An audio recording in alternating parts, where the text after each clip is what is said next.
Hello, listeners. This is Kat, and welcome back to Put Your Hands Up Podfics. This will be the reading and re-recording of the one-shot entitled Little Izuku and the League of Villains. Here's the summary.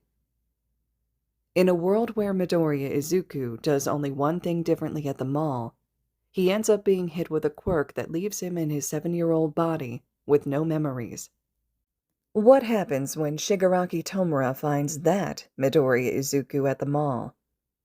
The League adopts a 7-year-old. Duh. Little Izuku. Izuku was having a good day, until he very suddenly wasn't. The day at the mall with his class was supposed to be relaxing, productive, and social. However, he found himself alone, abandoned, and sighing. Uraraka ran off so quickly, and he had no explanation from her as to why. She seemed embarrassed, maybe shy, or maybe she just really needed that bug spray. Either way, he was there, gripping the straps of his yellow backpack as he stood in the middle of a packed mall, by himself, like an idiot.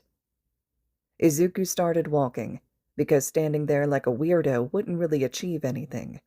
And he did need those wrist weights after all. It's why he came in the first place. Izuku walked briskly, dodging people as he wove through the crowd.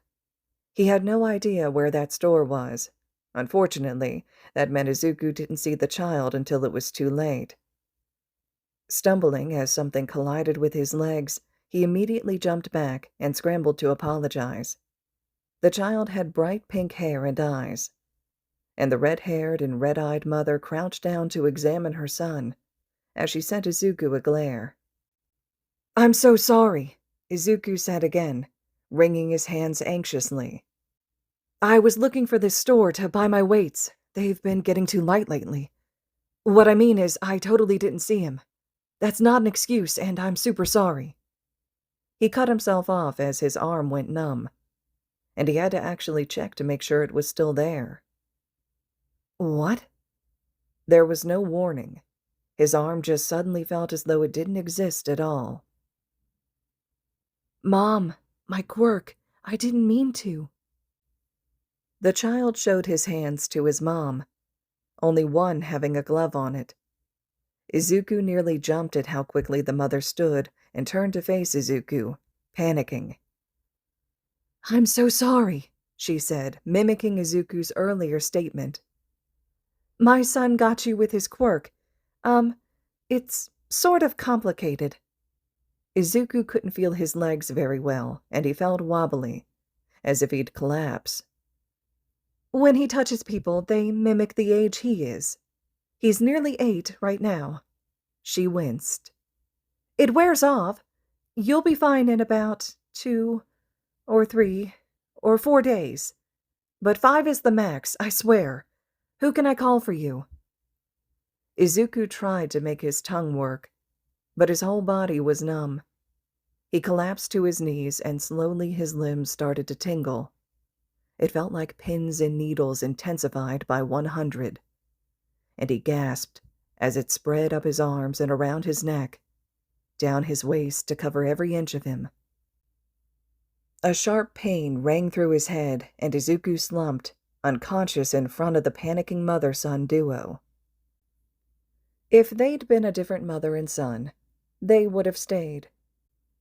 They would have picked up the now 7-year-old child, sleeping on the ground in a shrunken version of his previous clothes, and taken him to a security guard.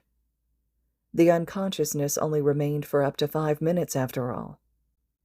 They'd have gotten the police involved, and he'd have been given to UA safely to wait out the quirk.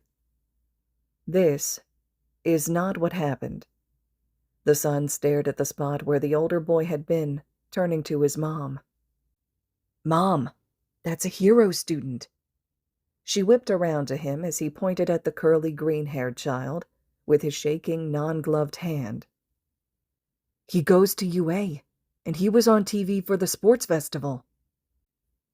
His mother paled drastically before scooping her child up and walking briskly in the other direction.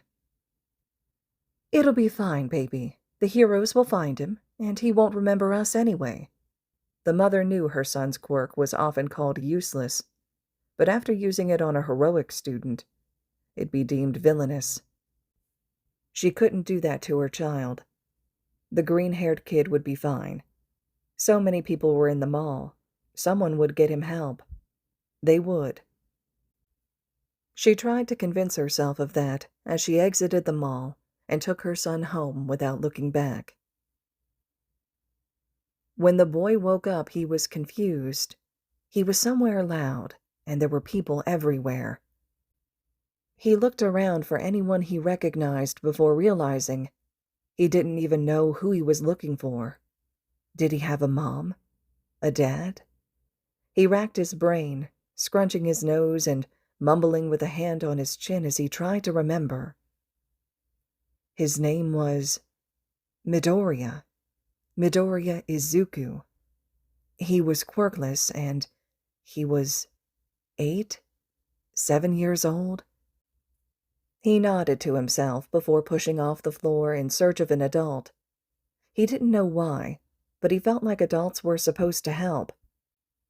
Maybe someone told him that if he was lost, to get an adult? He couldn't remember. Izuku looked around and approached the closest person, a man standing against the wall, talking on his cell phone. Excuse me, Izuku stammered. He felt all shaky inside, but he didn't let it stop him as he clenched his shirt in nervous determination. I need an adult to help me. The guy looked down with a frown. I'm not interested in helping lost kids. Buzz off. The man then turned back to his phone, and Izuku shrank back. He really needed an adult. Izuku tried again. A woman this time. She had 3 children with her, all varying ages and varying attempts of escaping her playfully to explore. Maybe a mother would help him.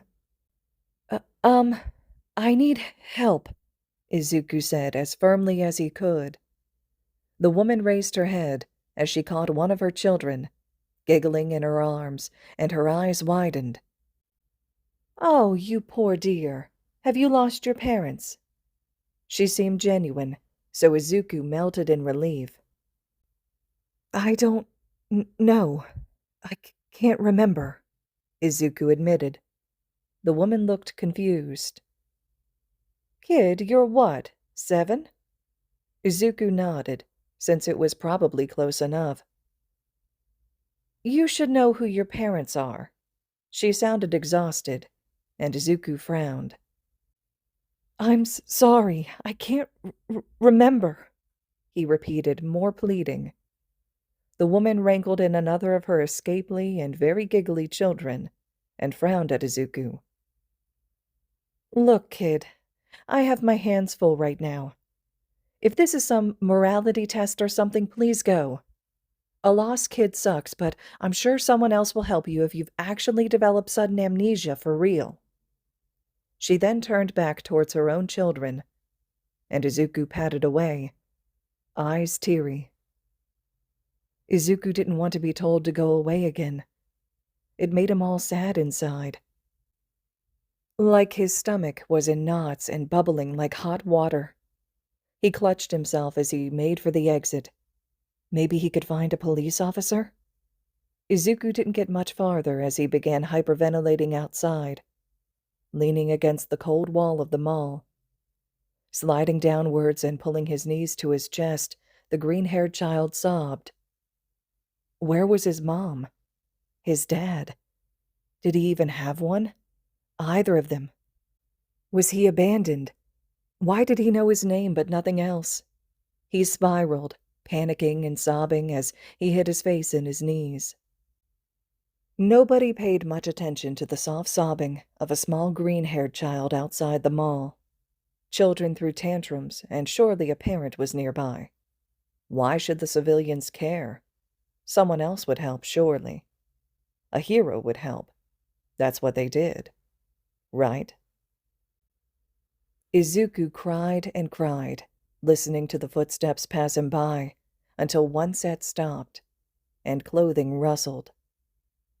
Izuku peeked a teary eye out to see red eyes and light blue hair. The man was crouched to be at Izuku's level and staring intently. His face was riddled with scars and what looked like an odd dry skin rash of some kind. "Hello," Izuku stuttered, arms wiping at his eyes and nose. The man eyed him, what he was wearing, and his eyes seemed to burn into Izuku. "What's your name?"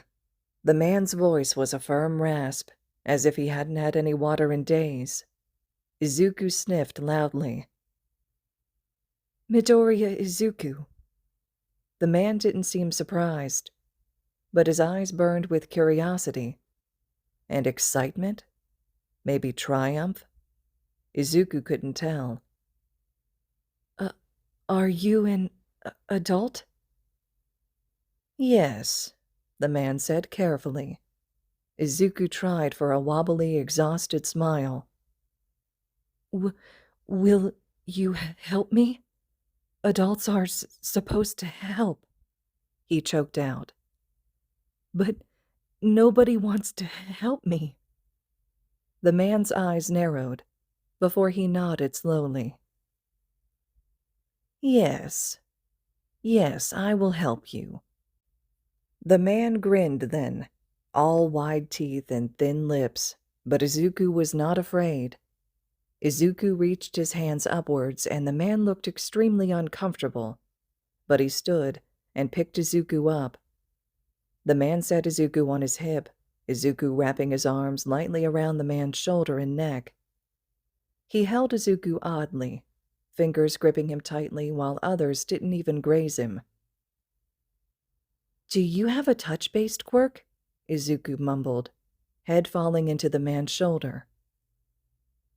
"Yes," the man's answer was curtly, but Izuku beamed tiredly. Crying was exhausting. "I bet it's cool. Probably five-finger touch activated, and probably dangerous considering the way you're holding me." Izuku mumbled, eyes slipping shut. "I bet it's super cool. You should tell me all about it and I'll write it in my notebook. I like quirks even though I don't have one." Izuku yawned, and he felt the man tense slightly, but kept walking. Wait, what notebook? Izuku couldn't remember. "You don't have a quirk?" "No, I'm quirkless," Izuku answered tiredly through another yawn. "Doctor said I shouldn't be a hero." Izuku was nearly shocked awake by that comment. He didn't remember that before. "Everyone says that." Izuku couldn't help it. His eyes slipped shut. He scrambled to remember, to know where he was getting these things. All he got were flashes, bright orange flashes in his vision, green hair, white rooms, and old doctors. He got more pieces than anything. But it was all soon slipping away as he fell asleep on the shoulder of the stranger who saved him. "I couldn't just leave him there," a voice rang out, angry. "What'd you bring him here for? He's a hostage, isn't he?" If the first voice was mad, the second one was scary. "Of course not. He's a kid. He doesn't even remember shit we've done, let alone what he's done," the first voice exclaimed. "He was all alone, and I couldn't just leave him there like the people who did that to me." "Shit. You know he's already been reported missing, right?" A third voice chimed in, lower but in a strangely feminine way. "We are not keeping him," the second voice huffed firmly. Izuku shifted, yawning and lifting a hand to rub his eyes as he woke up. People were yelling? He blinked huge green eyes open to take in his surroundings. The couch faced away from the voices, so Izuku turned around to peek over the back of it. The room wasn't large, but it was spacious. The whole thing was wood, and there was a bar on one side. Izuku saw 3 people sitting on stools and one person? Someone was behind the bar. Izuku wasn't so sure, considering the person was made entirely of a dark purpley mist with yellow slits for eyes. Izuku's eyes widened. Oh my gosh, is that a mutation quirk? Or is it just a quirk you've chosen to use to hide your appearance? The four people turned rapidly, confused. One in a black hoodie, only a little resigned. Can you control the mist? What does it do? Is it cool? Can I touch it? Can anyone touch it? Izuku climbed onto his feet to stand on the couch and leaned over the back of it excitedly. Are those yellow parts your eyes? Can you speak? Is there a physical body underneath your suit, or is it only mist? How are you wearing 2 sets of clothes then? What's the metal brace for? What? Jesus, kid, do you ever shut up? Izuku recognized the scary voice and squeaked, slamming a hand over his mouth. Izuku felt flashes of heat and phantom burns, and he curled in on himself. Sorry, he mumbled, hiding his face. I know it's creepy and annoying. He resisted crying, and he sat back down, wilting. I just think quirks are cool. The man stood to walk around the couch, crouching in front of him. Izuku shifted to face the man, his back to the others in the room. Oh yeah? What about this? The man lifted a hand, and Izuku's vision was full of blue. Fire danced in the man's hands, vast and beautiful, as the heat brushed his face. Izuku was mesmerized. Whoa! Izuku watched, eyes shining, and couldn't help but think of the orange he remembered. It's not orange, he said helpfully. The man huffed. No, my quirk is called cremation. My fire is so hot it burns blue. He then extinguished the flame, and Izuku saw red-tinged skin left behind. You're hurt. Izuku's tiny hand grasped the purple marred hand and examined the flesh. Burns hurt a lot. The man frowned. Yeah? You get burned ever? Izuku nodded absently, tracing the angry flesh on the man's palm and wishing he could fix it. All the time. He doesn't like that I don't have a quirk, Izuku admitted, and then paused. He? Who's he? Izuku froze at the tone and looked up to see the man's face was contorted into an expression Izuku couldn't help recognizing as anger and pure hatred. Izuku squeaked and withdrew. No one. No one. Izuku cringed and felt bad for not answering. Would the man be mad? Izuku didn't want him to be mad. Hey, I'm not going to hurt you. Izuku uncurled a little to see intense blue eyes in the same purple-marred face. Is someone hurting you? His eyes spoke of anger, but Izuku thought it might not be for Izuku. No, it's fine. Izuku stammered, answers coming from nowhere. He doesn't do it a lot, only when I get in his way. He winced at how weak the excuse was, and the way the man rolled his eyes. Your eyes look angry, Izuku told him. The man huffed a laugh, amused. I was burned a lot as a kid. Asshole of a dad who's now behind me. The man tried for nonchalance, but Izuku could tell it still bothered him. Izuku uncurled to wrap tiny hands around the man's neck in a soft hug. I get burned a lot too. Izuku frowned, trying to remember. He's mean. Doesn't like me at all.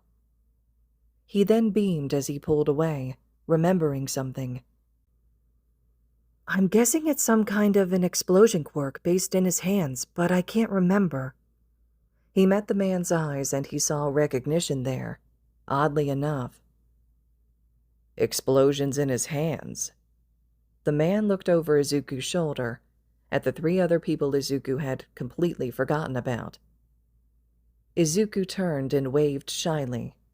He then paused, spotting blue hair under the black hoodie. "Oh, I know you!" Izuku beamed and hopped down. He reached the stool and tilted his head up and up and up with a bright smile. "Hi!" He climbed up and sat himself in the man's lap easily. Izuku looked around the room from his new vantage point. "I'm Izuku, and this one saved me." He gestured to the man behind him with a beaming smile. The purple one with the blue flames laughed and plopped down on his original stool. "Saved you, did he?" The man seemed amused, and Izuku frowned. Why? It wasn't funny. Izuku was serious. "Bet your ass I did," Izuku's savior grumbled. "Yes, we know who you are, Izuku. I told them. These idiots are my party members." Izuku heard the hesitation and tilted his head back to see the man's face. "You mean friends?" Izuku asked. "That means friends, right?" The man looked between a grimace and a sneer. "I guess." The words sounded pained and forced, but Izuku was satisfied. He looked away to see the person with red hair watching fondly, the purple-scarred man trying not to outright laugh. "Can we be friends?" Izuku asked, eyes huge. "I've never had friends before, not since—" Izuku paused. He remembered. A doctor. Yeah. Quirkless. Right. "Not since my diagnosis." He wilted a little, but perked up when someone cleared their throat. "I'm Magne." The person was large and muscular, hair red with large lips and sunglasses inside. Izuku beamed at the person. "Are you a boy or a girl?" He tilted his head slightly. It was polite to ask if you were confused. He knew, but Izuku couldn't remember why he knew that. "A girl." The answer was firm, and Izuku nodded easily. "I'm Izuku, and I'm a boy," he told her. "Want to be friends?" Her lips twitched in a sort of smile, and she nodded. "Sure, why not?" She grinned, and Izuku beamed. He then looked to the purple man expectantly, eyes wide and shining. "Well, I'm Dabi." The man waved. "That's pretty much it. Sure, we can be friends, I guess." Izuku nodded happily. "I'm Izuku." Everyone laughed, but Izuku didn't mind. He had friends now. He tilted his head back once again to the man he was sitting on and waited. His neck hurt a little, but he didn't care. Red eyes trained on him, and Izuku smiled. "Shigaraki Tomura," the man mumbled. "Are we friends, Mura?" Izuku asked happily. Dabi and Magne burst out laughing, and Tomura looked ready to self-destruct. "Sure, Izuku." Izuku couldn't stop smiling as he looked back at the last person. Izuku waved and waited, like the rest. "I am Kurogiri. We can be friends." The voice was deep and vaguely far away sounding. Izuku smiled so hard his cheeks started to hurt. "I'm Izuku. Are you a boy or a girl?" "A boy, like you," Kurogiri said, making Izuku smile. "I'm so happy to meet you. Your quirk looks so cool." Izuku grinned before turning himself all the way around to face Tomura. "Can I see yours? It's 5-finger contact-based, right? Probably something you don't like using since I haven't seen you touch a single thing. Does it work on objects then, or just people? Would it affect me through my clothes?" He paused, wondering if anyone was going to stop him. He glanced cautiously over at Dabi, but the man said nothing. merely nodded to Izuku. It's called decay. Izuku snapped his head back to see Tomura reaching for a short glass that rested on the bar. 5 fingers and gone. He pressed his fingers down onto the cup, which turned to dust in front of Izuku's very eyes. Izuku leaned forward in awe, reaching over to touch the pile of dust. So cool, Izuku muttered, letting the ash fall through his fingers. How fast does it work?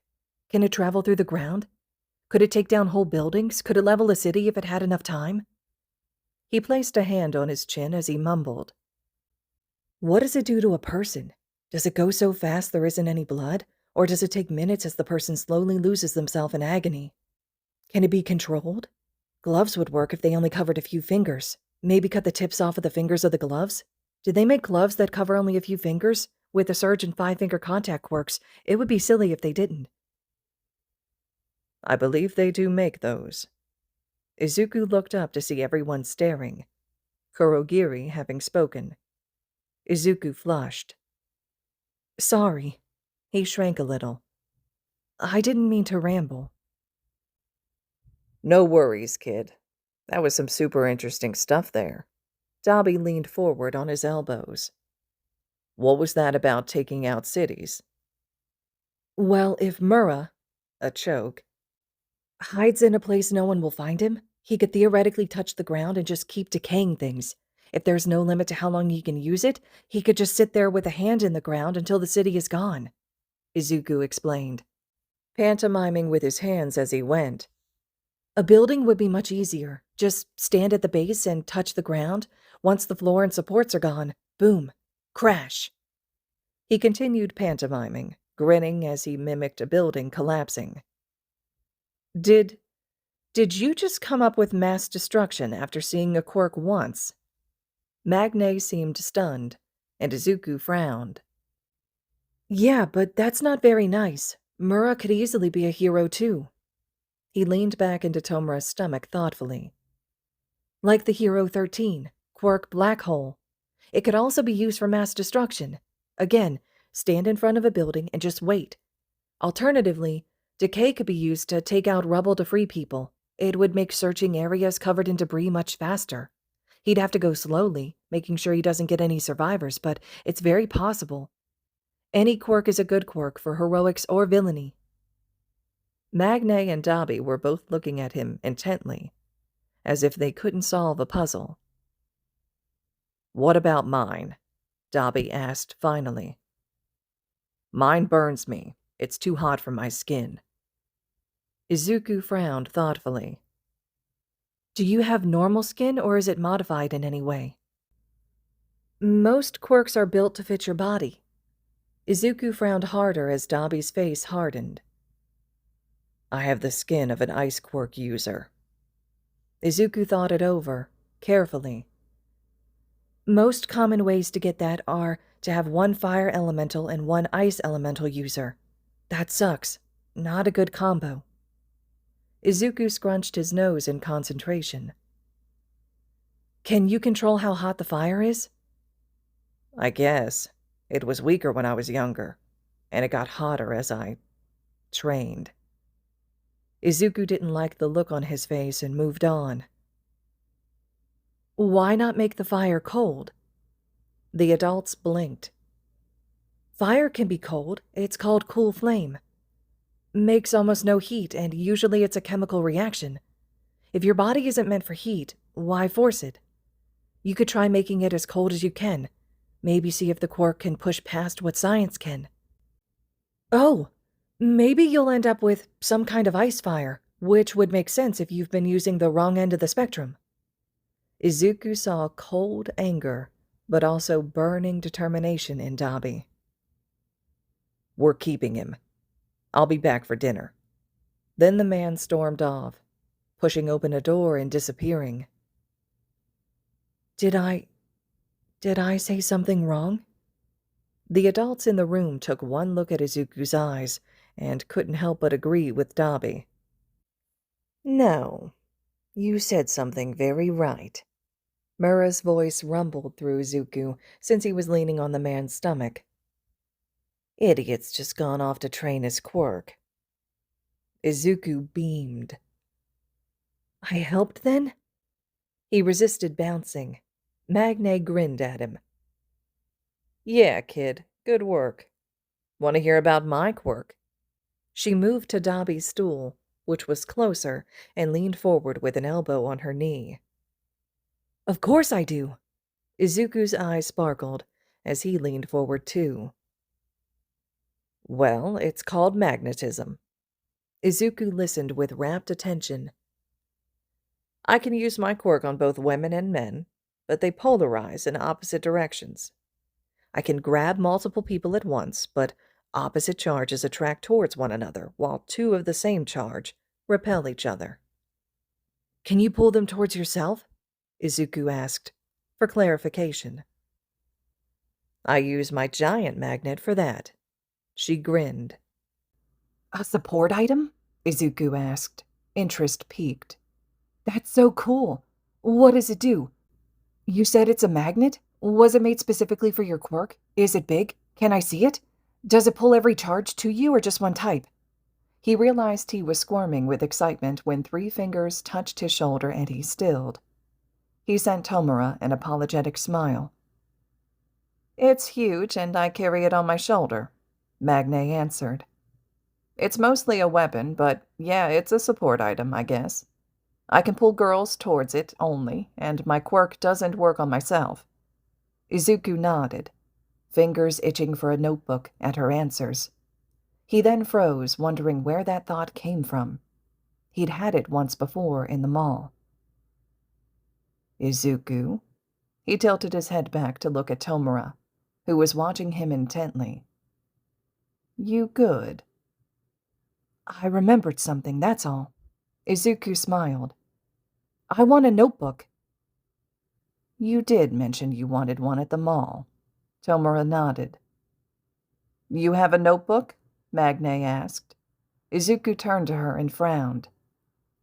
I don't know, I think so. He tilted his head and glared at the ceiling.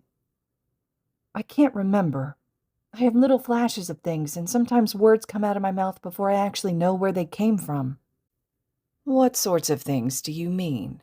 Tomura sounded unhappy for some reason. Izuku looked at him, trying to reassure him.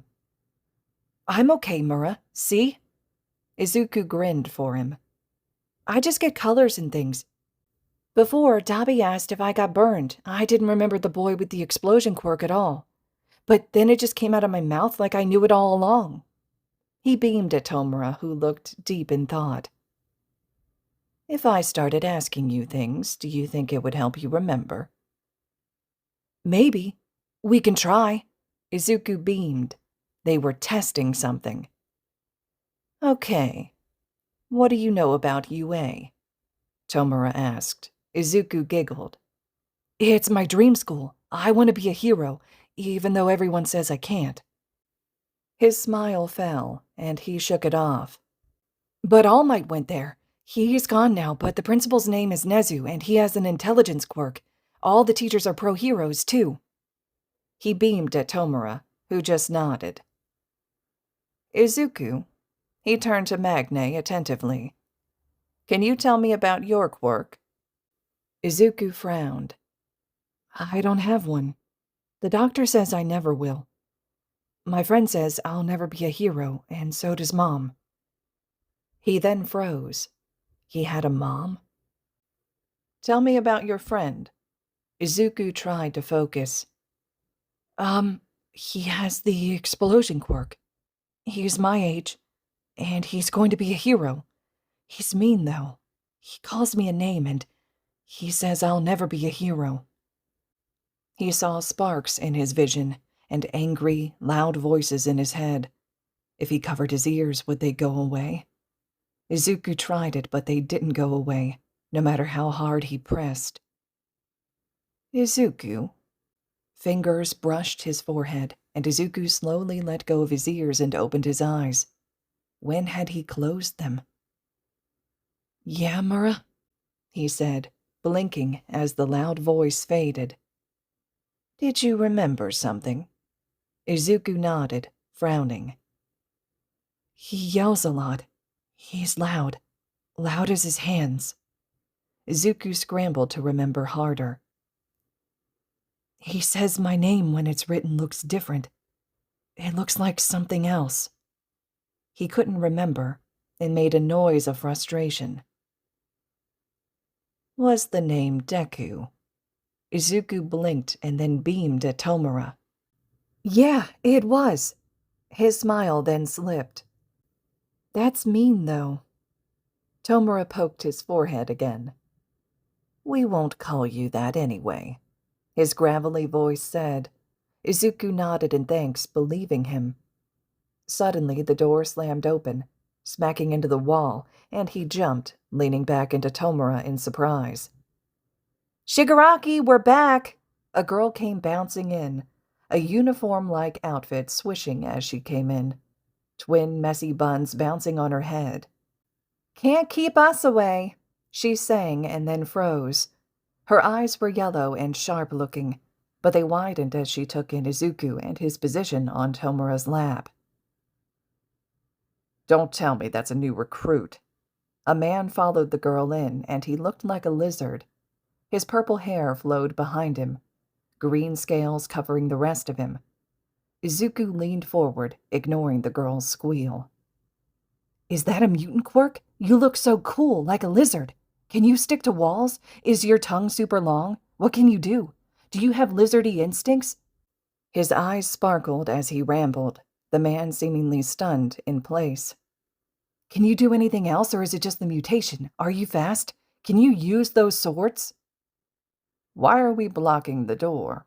A third person came through, a man in an odd black vest with a red undershirt and a white mask. He held a hat in his hand as he hung up a yellow trench coat. Cute! The girl squealed. The man, turning around, also froze at the scene and seemingly ignored the girl's excited squeal. Oh, I see. We've kidnapped a child, then. Izuku glared, offended on Tomura's behalf. Mura saved me, Izuku said hotly, hugging the black-sleeved arm he could reach. Ah, Tomura! The girl hopped in place excitedly and pulled a knife. Can I stab him? I bet some blood would look so pretty in those curls. Izuku blinked in confusion. No, thank you, Izuku denied, eyeing her. Was she serious? Don't touch him, Toga, Tomura rasped. He's mine now. I saved him. Izuku smiled and ignored the odd wording. So we did kidnap a child, the tall man said smugly as he slunk forward to lean on the bar. Fascinating. Can we be friends? What's your quirk? Izuku asked immediately. His eyes flicked behind Izuku, so Izuku tilted his head back and saw Tomura nod. Izuku beamed, turning back to the man in the mask expectantly. It's called compress. The man seemed amused as he pulled out 3 blue marbles. Anything I touch, I can trap inside one of my marbles. Even people. They lose their quirks temporarily, though. They stay safe and sound inside my marbles unless I trap them with something dangerous, of course. The contents of the marbles remain active? Izuku's eyes were huge as he leaned forward, nearly toppling out of Tomura's lap. Can you set someone on fire and trap them, and then would they die in the marble? If they're shot, will they bleed out inside? Is it only good for carrying things? Will they remember everything they did inside the marble? Can they move inside it? Can you marble yourself? That'd be so cool for getting through small spaces. Someone could just toss you. The man took off his white mask, which had another mask under it, revealing warm brown eyes that seemed very interested in Izuku, and an amused grin. My, I see why you've decided to keep this one intact, the man said, eyeing Tomura appraisingly. Child, what's your name? I'm Midoriya Izuku. Do you want to be friends? The 3 newcomers collectively froze once more. the girl having just started moving closer again, and the lizard having been moving towards the couch. Why did they freeze like that? Did they not want to be friends? Mura and Dabi and Magne and Giri are my friends already, Izuku assured the man quickly. He laughed in response. Why, yes, of course. I am Mr. Compress. He gave a small, flourishing, seated bow, and Izuku laughed. That's not a real name, he said between giggles. But okay, Compress. The other two started moving again. The girl plopping herself cross-legged on the floor, the lizard sitting on the couch. To answer your questions, yes, people can die in my marbles. They do remember what happens inside, but not what's happening outside of the marble. Very handy indeed. Izuku turned to Tomura excitedly. Mura, I really need a notebook. The quirks are so cool. Tomura huffed. Fine, Squirt. We'll find you something to write in. Izuku beamed, hugging Tomura around the waist. Thank you. He pulled back and turned to the girl on the floor, who was pouting lightly. Will you be my friend too? She grinned, large canines on full display. Of course I will. I'm Toga Himiko. She started shaking her fists up and down in her lap, grinning. You're so adorable, and I'm so glad you're joining our league. What's your league? Izuku tilted his head. Is it like a group? She nodded happily, buns bouncing. What do you do? We're making the world a better place, Tomura's voice answered for her.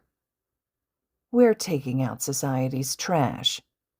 Izuku frowned in confusion. Compress leaned forward to answer.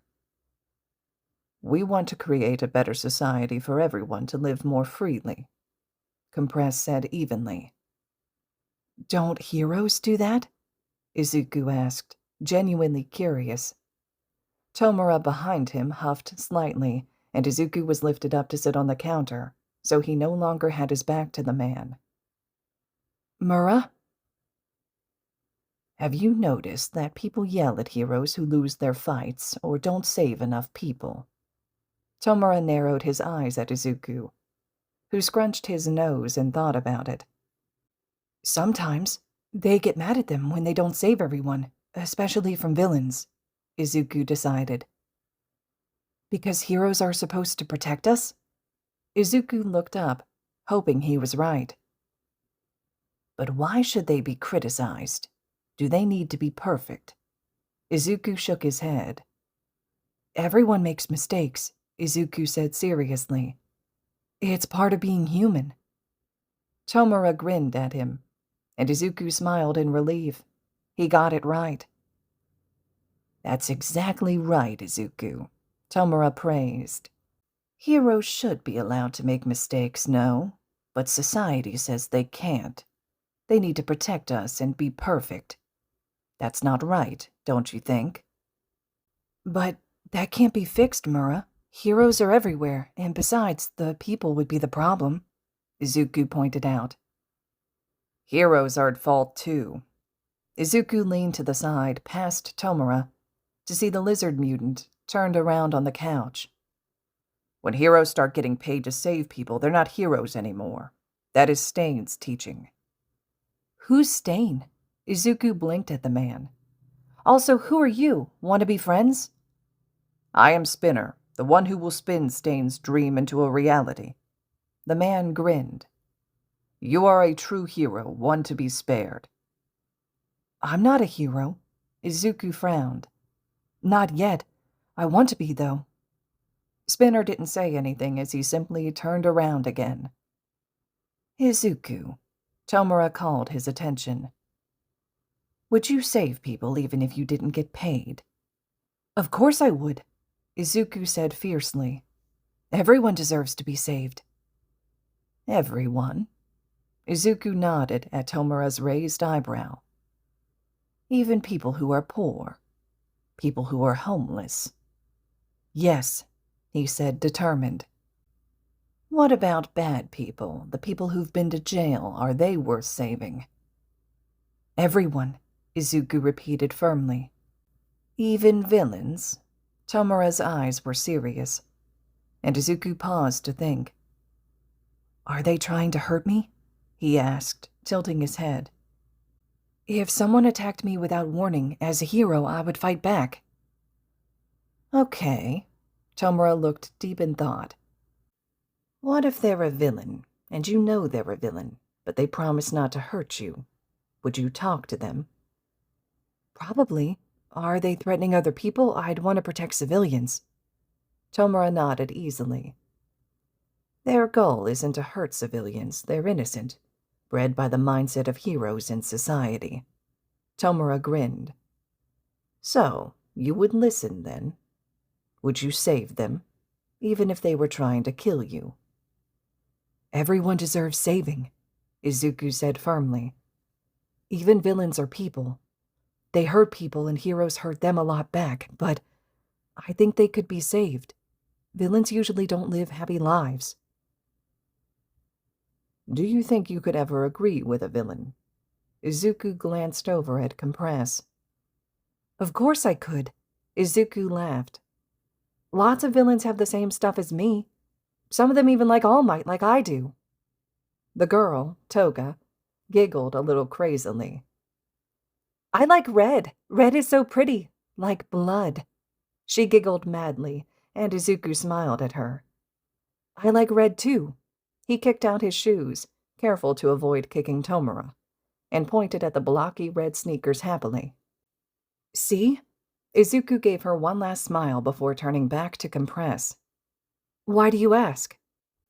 Well, I meant more on the moral scale. Could you agree to killing someone in self-defense? His brown eyes were curious, a flare of something Izuku couldn't place. I don't know. Izuku frowned in thought. Do I have a choice? Can I lock them up?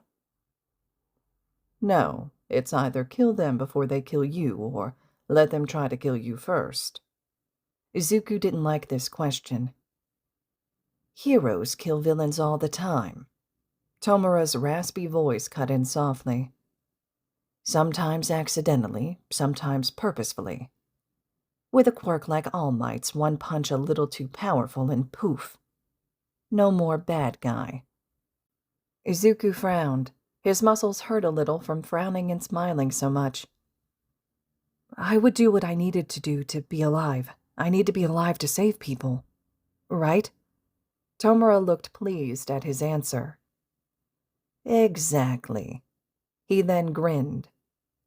Would you like to play a game with me? It's a question game.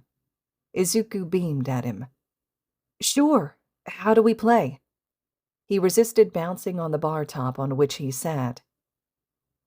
I'll ask you a question about a scenario, and you'll be the hero or the villain. Izuku nodded. Easy. You've got to answer fast or you lose. Got it? Yeah, let's go. Izuku grinned. A building is collapsing. You're a hero, and there's civilians inside. But the villain is getting away. What do you do? Am I alone or do I have a partner? Izuku asked immediately. You're all alone. Izuku nodded. Okay, I'd save as many people as I can from the building before it collapses. Prioritize the rescue. Tomura grinned. Excellent. You win. Good job, Izuku. He ruffled Izuku's curls with 3 fingers, and Izuku grinned. Next one. You're a villain, and you're being attacked by a hero with a fire quirk. He's trying to burn you until you collapse or pass out. What do? Do I have weapons or a quirk? Izuku asked, leaning forward excitedly. Weapons, yes. Quirk, no. Tomura grinned. Okay. Best case would be a gun, since nobody expects that anymore. Long-range weapons would be best because of the heat around the fire quirk users, so knives wouldn't be great unless you were throwing them, in which case they might melt. Wearing a mask and hiding in the smoke would be good cover, but not great for my own visibility. A high vantage point would be best, and then trying to incapacitate them by aiming for limbs. Legs would be best. Avoiding getting too close. Skin contact is not a good idea." He held his chin as he rambled, tapping his mouth lazily. "Avoid burning nearby buildings and people. Even as a villain, too much damage can bring more heroes to the scene, and hurting civilians makes them angrier." "That's good, Izuku." Izuku looked up at Tomura, who was grinning widely. Izuku tilted his head. "But I didn't win yet," he pointed out. "Sometimes having a good plan is enough. Ready for your next one?" Izuku nodded excitedly, wiping his palms on his khaki shorts. "You're a hero again. The villains are collected in the middle of a forest in several buildings as well as outdoor areas, and you need to kidnap one of them for information. You have a team. You pick how many, fewer than 10. Go." "In the middle of the forest, the trees would be the best place to hide. Ambushes would be better than a large-scale attack. Isolate them in small groups or one by one, so I'd need a team of even numbers. Duos would be more reliable to send at a time, 6 or 8. I'd need to find my target before attacking, either by using a quirk or just by spying on them for a few days. Pick the most opportune moment. That's important." He rambled, trying to find the best angle. "I'd need an easy extraction so I could grab and go, forget heroic monologuing and shoving my win in their face, stealth in the mission and in the getaway." Izuku looked at Tomura proudly. "Done." "Jesus."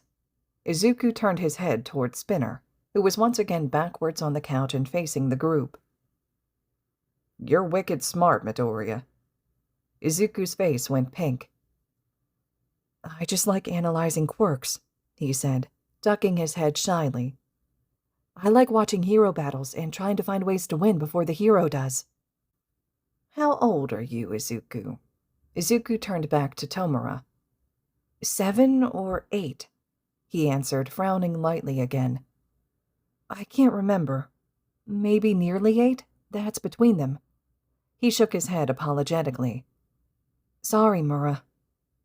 "No worries, Squirt," he said, grinning wildly. "He's right. Wicked smart at just 7. "Can we do another scenario?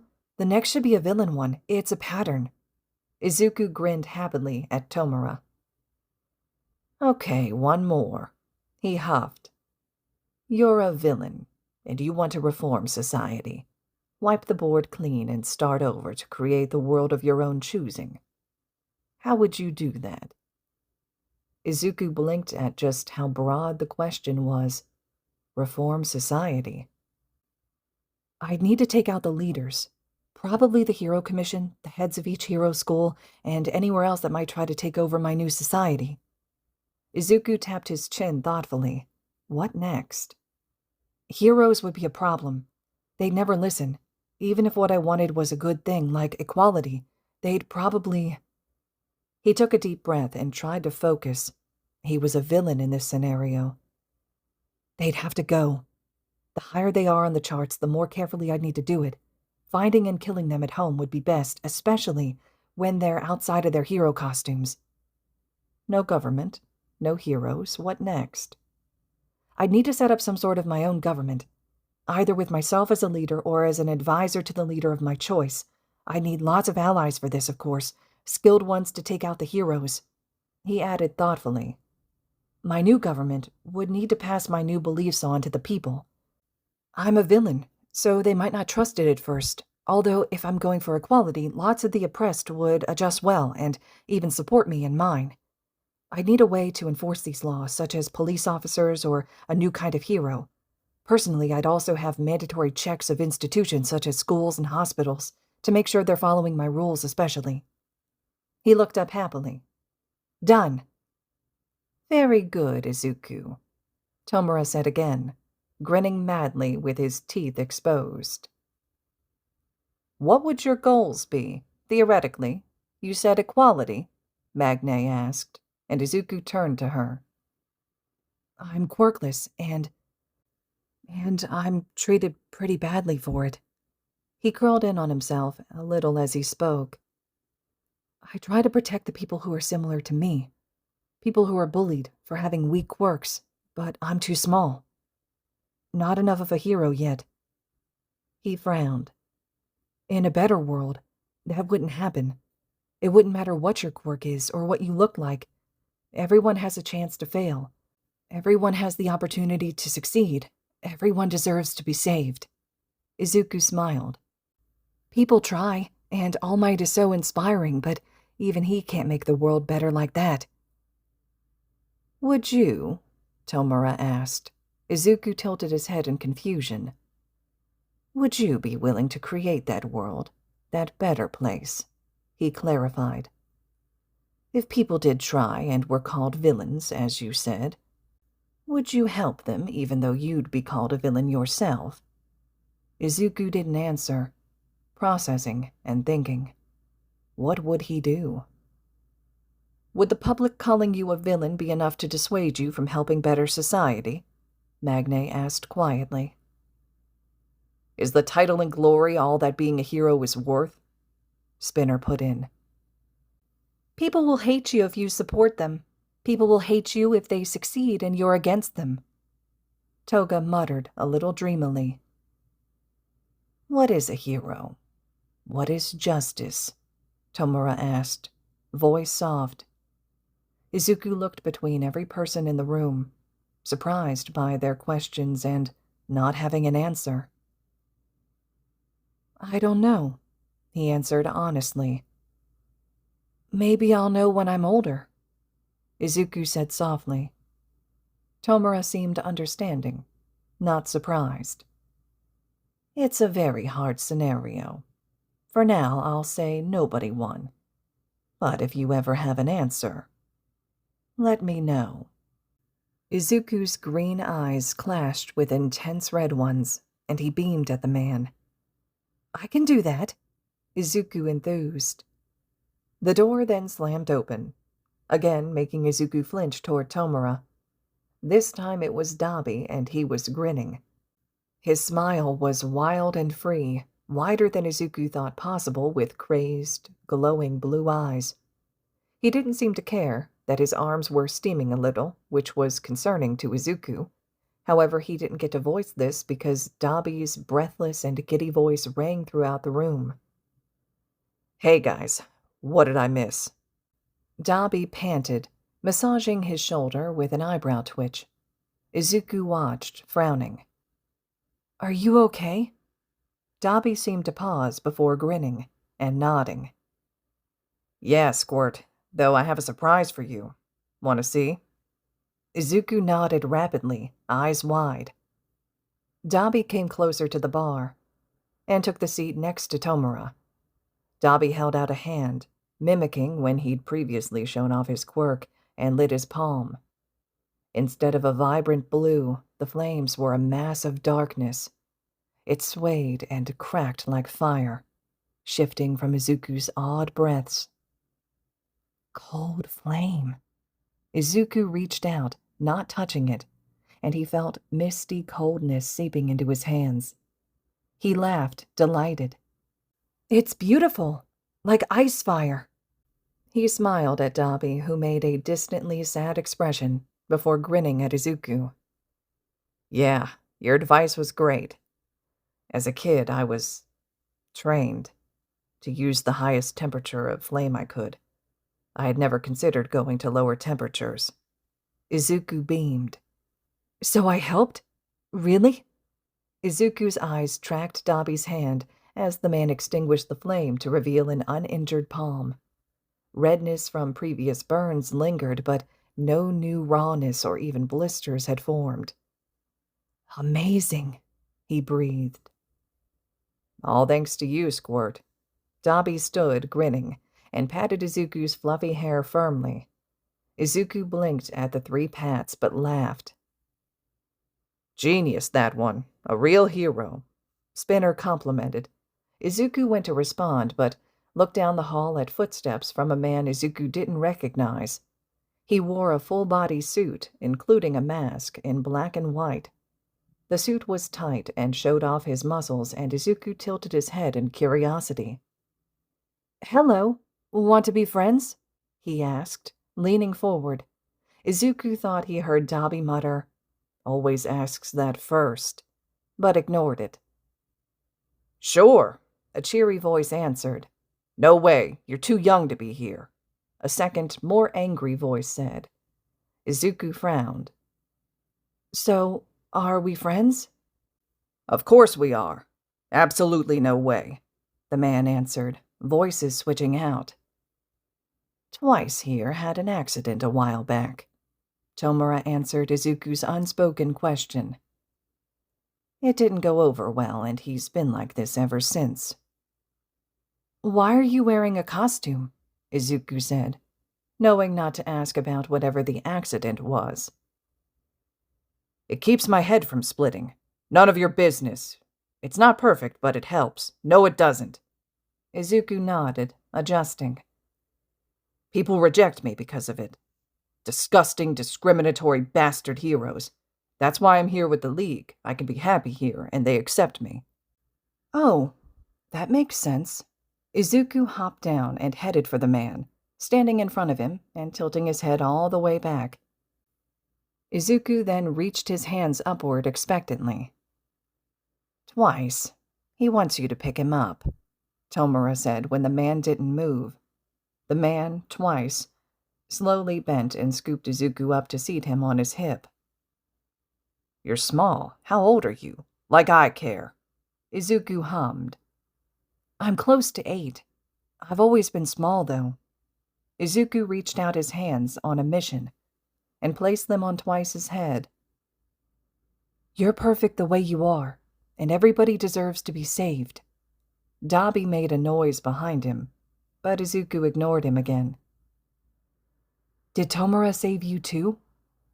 The white places on his mask, which Izuku assumes were eyes, widened and slid by him to land on Tomura. Yeah, I guess he did, Twice murmured.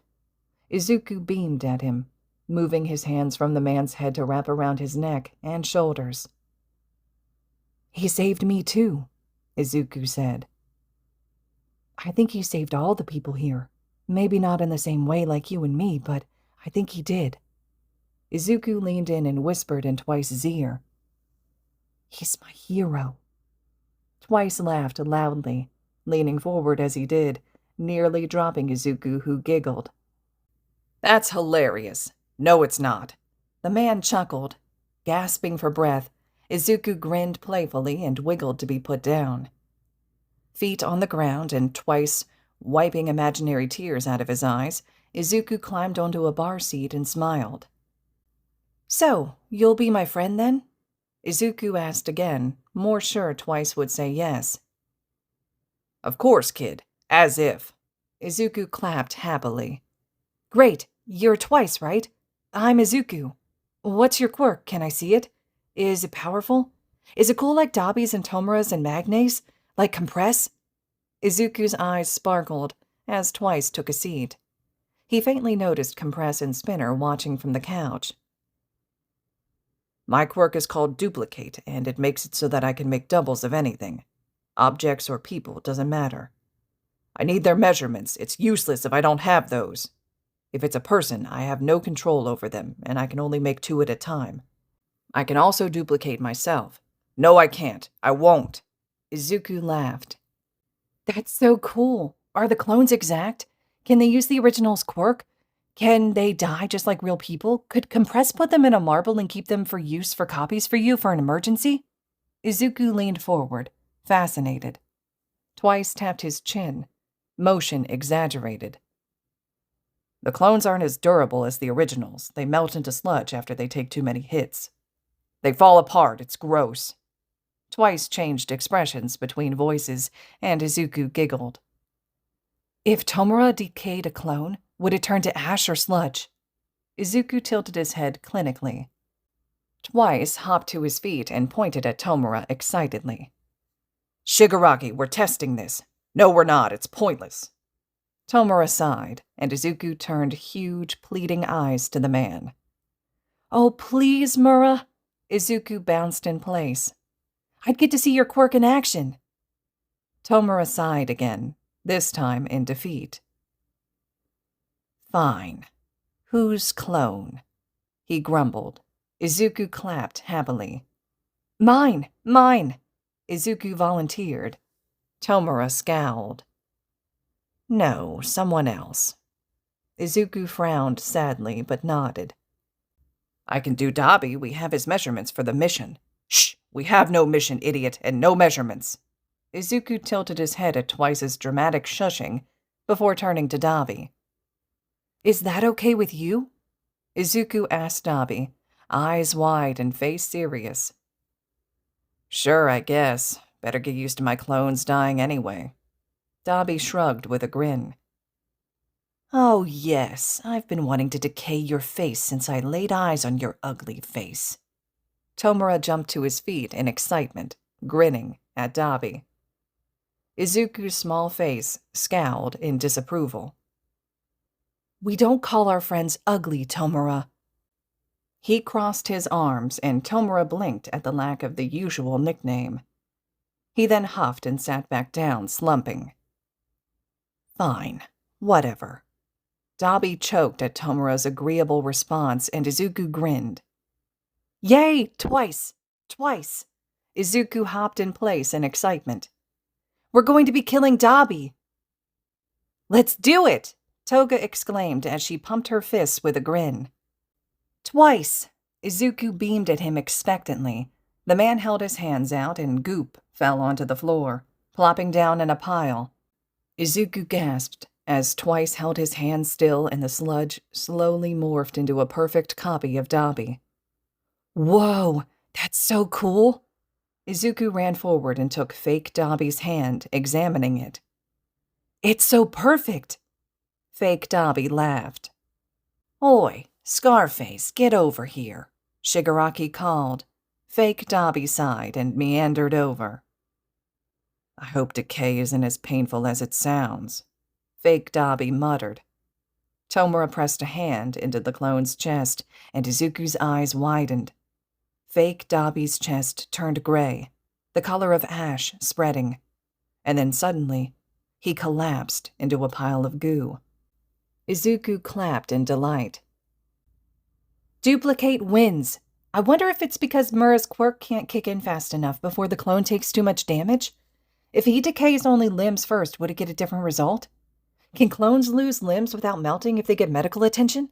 Is it worth giving them medical attention if you can just destroy them and make more? I wonder. Izuku. He looked up to see Dabi smiling fondly. Kid, slow down. Izuku smiled apologetically. Sorry, No, keep going. Dabi held up a hand.